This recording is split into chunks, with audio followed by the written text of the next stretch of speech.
Ladies and gentlemen, a very, very good evening and a very warm welcome to the beautiful Grand Atrium here on board Sea Princess. Ladies and gentlemen, our current employee of the month comes from Romania. She works for our bars department. Would you please say a very good evening to Isabella Constantinescu.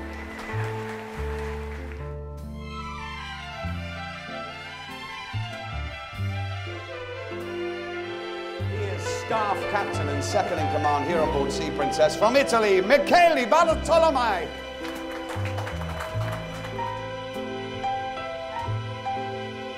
He hails from Italy. He is our chief engineer or chief technical officer, Simone Solimini.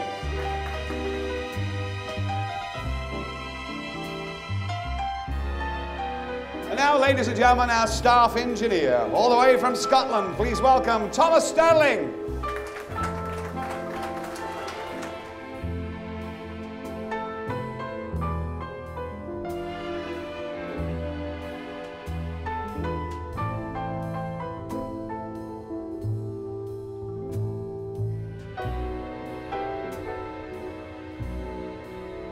Ladies and gentlemen, our hotel general manager, Tony Pollandine.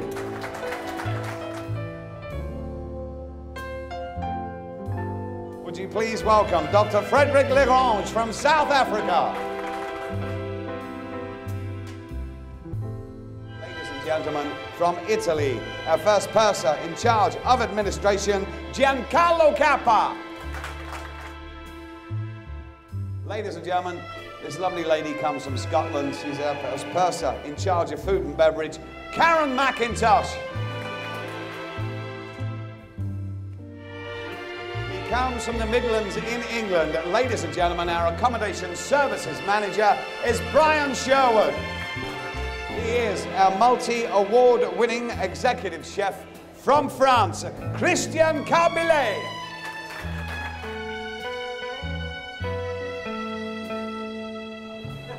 Is our maitre d'hotel, a Sea Princess from Italy, Fabio Marcotti. Please welcome Captain John Foster.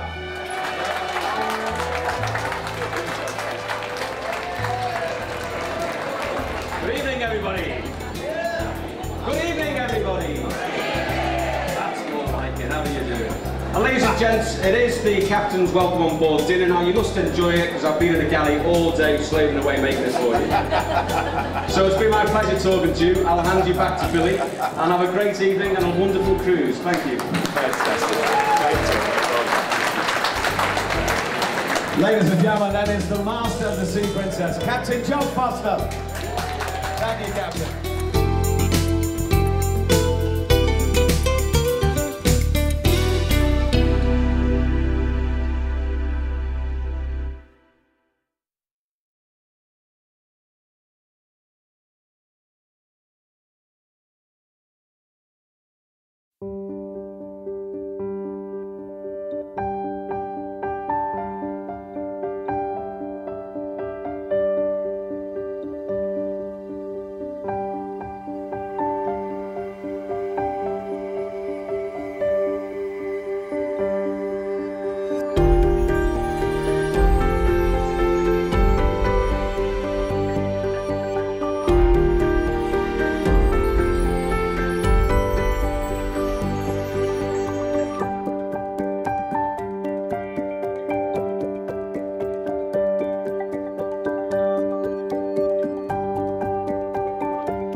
Well, once you leave Ketchikan, everything's wild.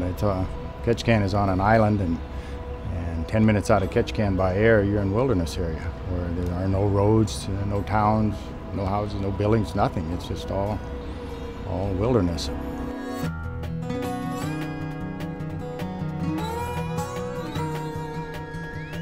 If you get back just a short distance off the main beaten path, you're into wilderness that nobody's ever been.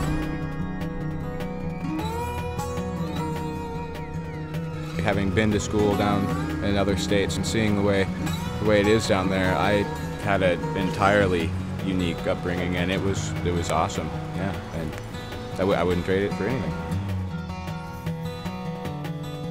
You know, you can come around the corner and you can see the biggest bear you've ever seen in your entire life just standing there. It gets pretty hair raising. Yeah, it's definitely fun.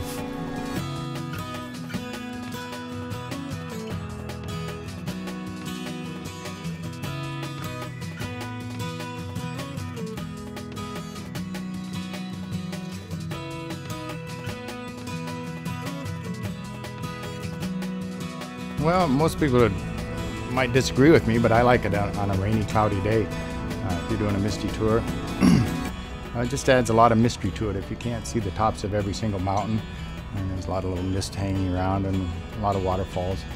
To me, that's a perfect day to do a misty. You go back there on a bright, sunny day, and it looks entirely different.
40 miles north of Ketchikan. You can see some of the bear activity out here. A lot of big males, subadults are out here.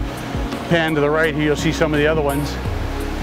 Fish and Game tells us there's about 50 to 60 bear working this river, another river across the ridge line and one behind us. A typical day, we actually we're just off a flood tide, and the tide is ebbing, so the fish are coming in with the high tide, and the tide ebbs, leaves the fish, and more bears start coming down. So this is a really good time for us right now in the afternoon.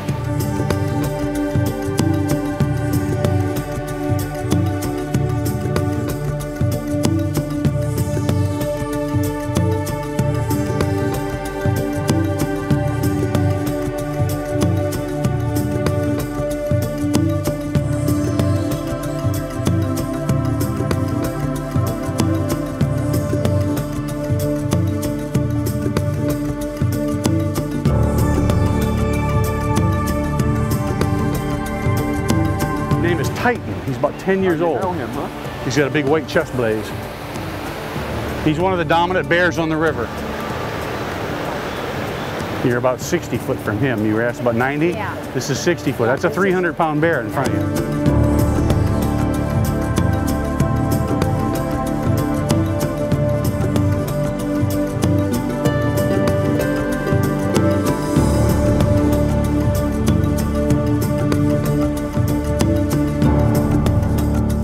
Solitary creatures. The only time they're together is with the sow, with the female, and the cubs. Sometimes sibling will pal around for about a year, but they soon tire of that. Yeah, no, they're all solitary, and then they establish, when they come down to a common food point like this, they establish a pecking order, and that's usually dominated by the bigger bears.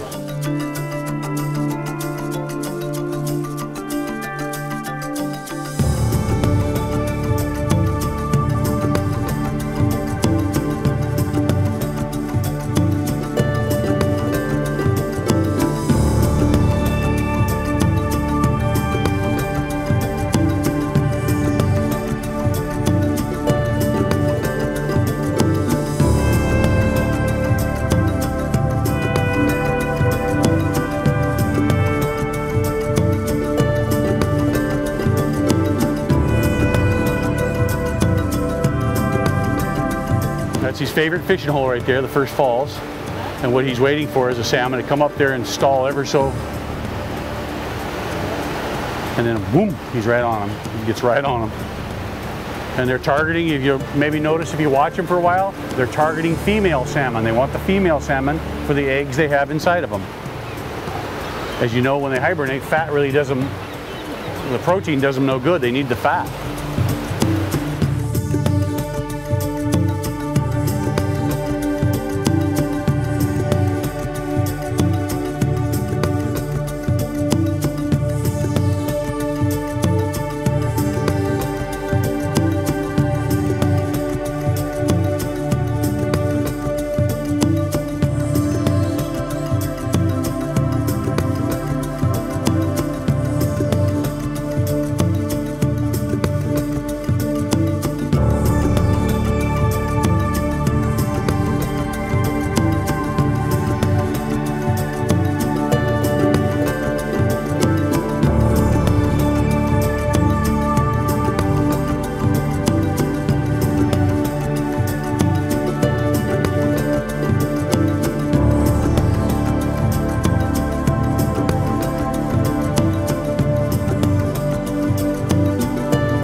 Now is that we're in the peak of the season. Most I've ever seen in one look right here is 15 bear.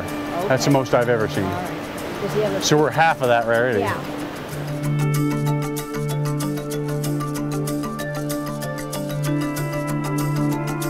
Fish come up with a high tide, then tide ebb. Now the tide's ebbing out. It's going out, it's leaving the fish. As the tide keeps going out, more and more bears will come out.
two of them out here, those may be siblings.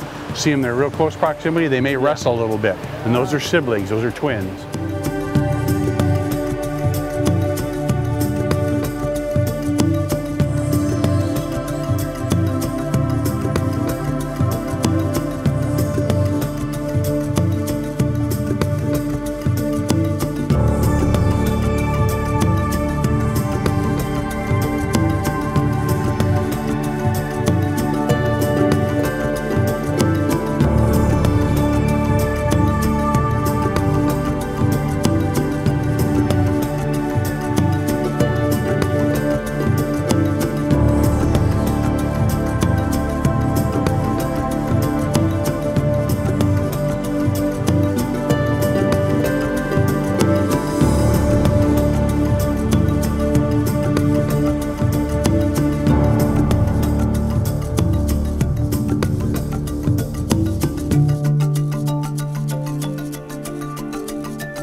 I've gotta be me.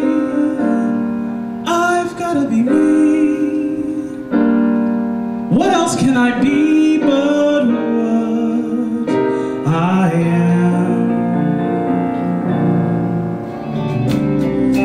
I'm gonna tell you as I turn out the light. Say, my darling, you were wonderful tonight.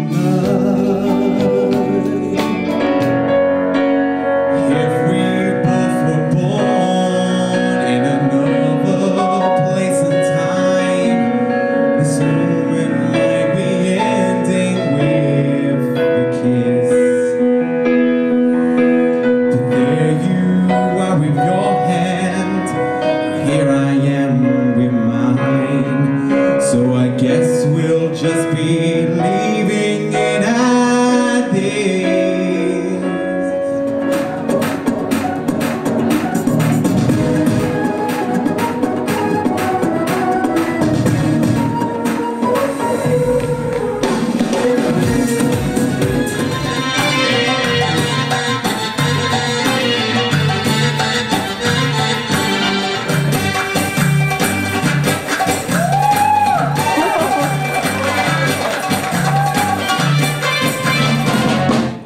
If I was not upon the sea, something else I'd rather be. If I was not upon the sea, a New York taxi driver me. I'd be very, very happy all day long, and this ladies would be my song. Drive the taxi, hum, hum, hum, baby. Drive the taxi, hum, hum, hum, baby. Drive the taxi, hum, hum, hum, baby. Drive the taxi, hum, hum, hum, baby.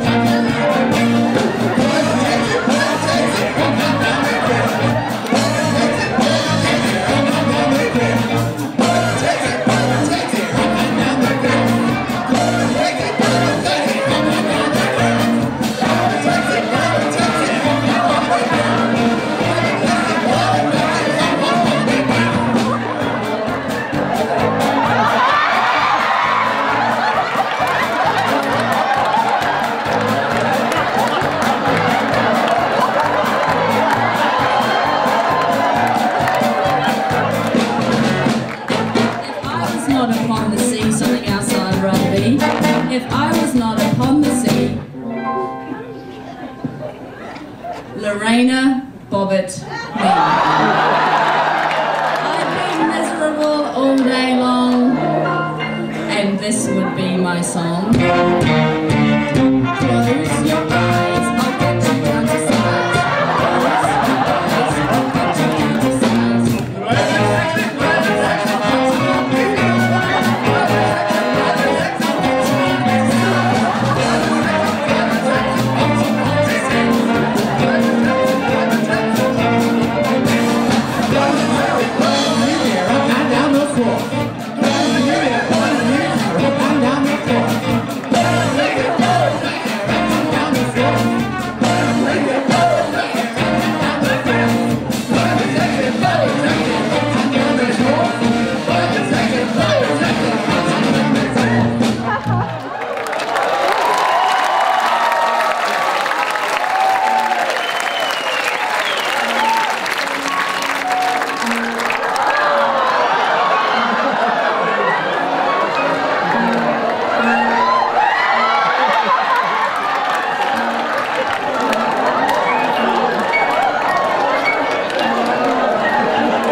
Something else I'd rather be.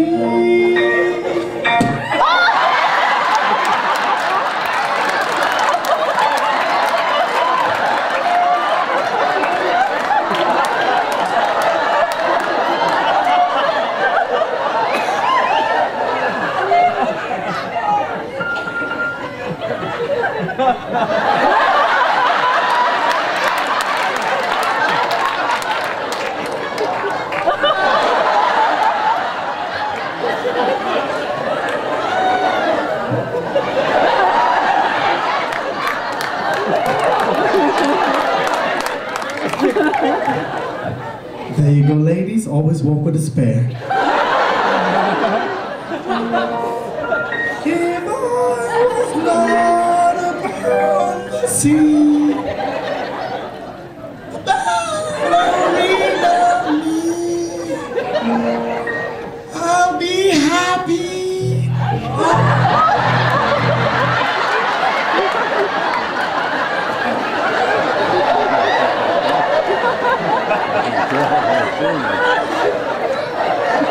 Happy-ish all day long, and this could be my very last song. First position, second position, show my arabesque. First position, second position, show my arabesque. First position, second position, show my arabesque. First position, second position, show my arabesque. First position, second position, show my arabesque. First position, second position, show my arabesque. First position, second position, show my arabesque. First position, second position, show my arabesque. First position, second position,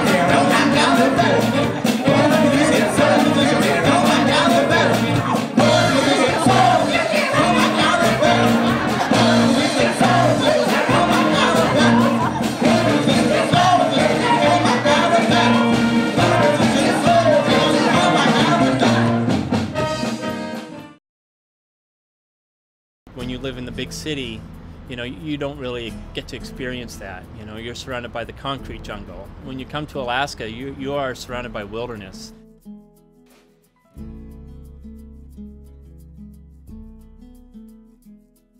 When you step into Alaska, it is completely wild.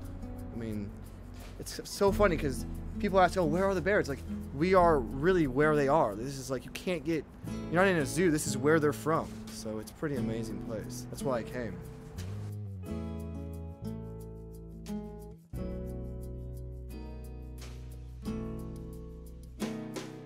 Of course, there's nowhere else like Alaska to come see wildlife.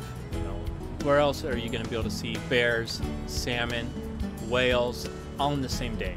To be able to go out on a tour and experience the wilderness in a setting where you have the chance to see an ecosystem come together that supports wildlife, from the smallest creatures up to the largest mammals, is pretty remarkable.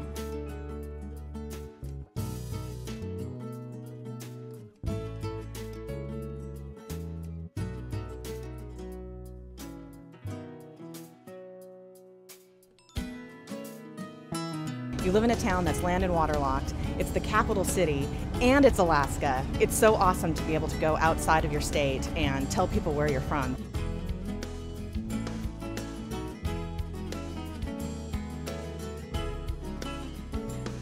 Where else can you live in your backyard? You have glaciers and trails to hike and water as a taxiway for your flight scene.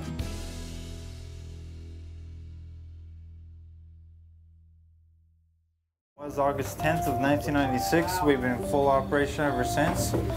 And we're just now about to raise up 1,800 vertical feet above sea level at a slope distance of 3,100 feet towards Skybridge.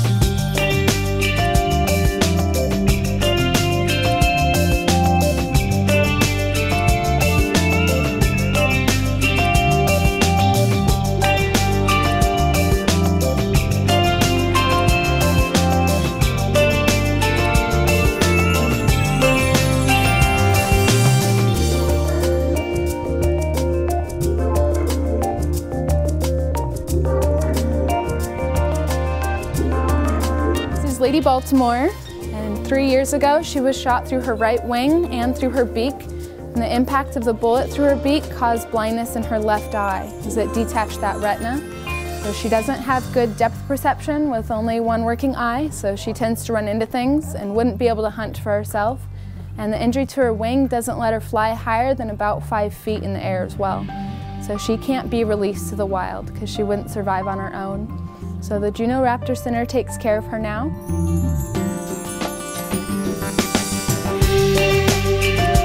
She has a 6.5-foot wingspan and she weighs 11 pounds. She's an average size for a female. They can get a little larger than her, but the males are smaller, but males and females look the same. And then once they're adults with that white head and tail, we can't determine their age, but they get this coloring around 5, and since we've had her 3 years, we know she's at least 8. And in the wild, they can live up to 30, and then in captivity, 50.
The difference is that it's real.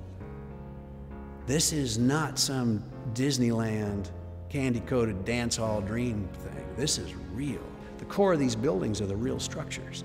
Skagway never burned down. Individual buildings were lost to fire, but the whole historic district did not burn. Juneau burned once, Fairbanks burned twice, Nome burned 3 times, Atlin, British Columbia burned down 5 times. Skagway got transported from the turn of the century intact, without its buildings being destroyed by a giant, huge urban fire. Individual buildings were lost, but the whole town was transported by literally providence and luck, to where American travelers beginning to come through realized that this incredible old gray dilapidated town with 3-story hotels and 2-story freighting companies, dance halls, all boarded up, wind blowing down the dirt streets. This was an iconic architectural monument to the boom towns in the US and Canadian West.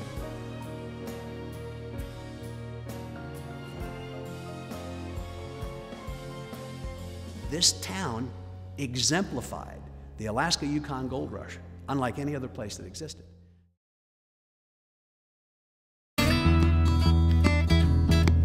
The streetcar is a 1927 Mack Model AB, restored by Boyd Coddington, who was based in Southern California, who was famous for his TV show American Hot Rods. But he restored 6 of these for us, these beautiful antique vehicles, and wonderful chassis, of course, underneath. And the tour itself is, the Skagway Streetcar Company is in fact the oldest motorized sightseeing tour company in Alaska.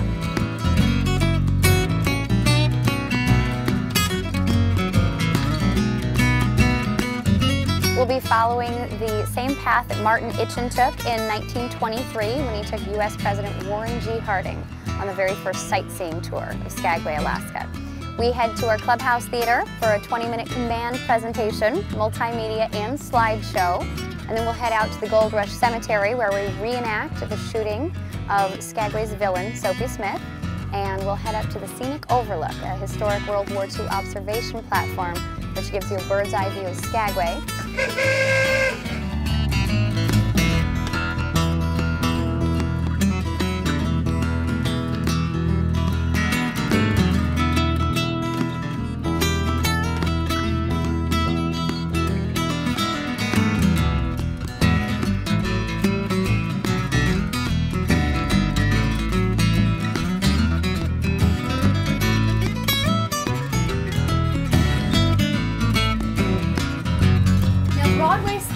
Which we're going to travel on today, is actually Skagway's second downtown.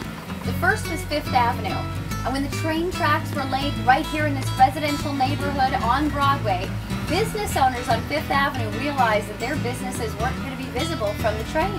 So they started to use logs to hoist the buildings up and set them on top of, and then horses and men dragged the structures down to Broadway where they were set in place.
first formed as a town back in the year of 1897 because of all of the Klondike gold that had been discovered up in Canada's Yukon Territory. So of course that's exactly why we are all here today, because of the gold rush. Of course, as you can imagine, there was a lot of gold discovered up there, so people got very excited about it. Hundreds of thousands of people from the States stampeded all the way up here, of course, so that they could go all the way up to Dawson City, where the gold fields lie, so that they could, of course, stake their claim and become nice and dirty rich. Well, as you can imagine, many of those miners that were here in town, a lot of those ladies, of course, would follow those miners all the way up here, right? So, of course, that's exactly why we are still standing today, is because of all of the gold that was discovered up there. However, Skagway is known as the gateway to the White Pass Trail. In fact, there has never been any gold discovered here in this town.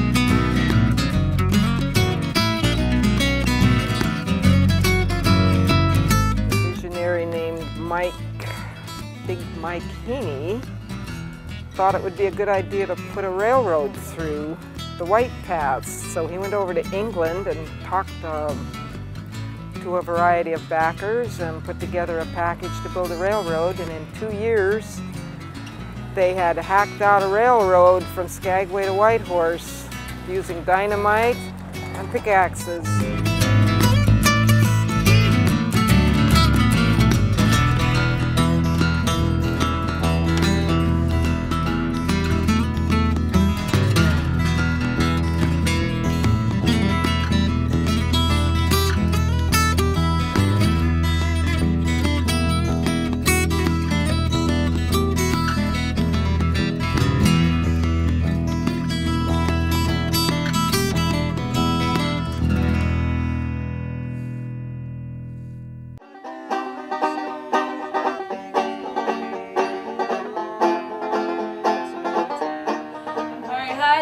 Of a good time for the Red Onion, where the ladies never miss a trick. Typically the people come by to see the Red Onion Saloon, of course, and they want to come upstairs to our little brothel museum. Typically it's about $5 for 15 minutes, just like the Good Time girls used to do back in the good old days, right? So of course we invite people to come upstairs with one of our lovely looking ladies, just like me. We take you on up to the brothel museum. Of course, just a quickie, 15 minutes up there. So, yeah, it's a really great place. I mean, we've got all kinds of gorgeous ladies dressed like me, and it's a rocking good time.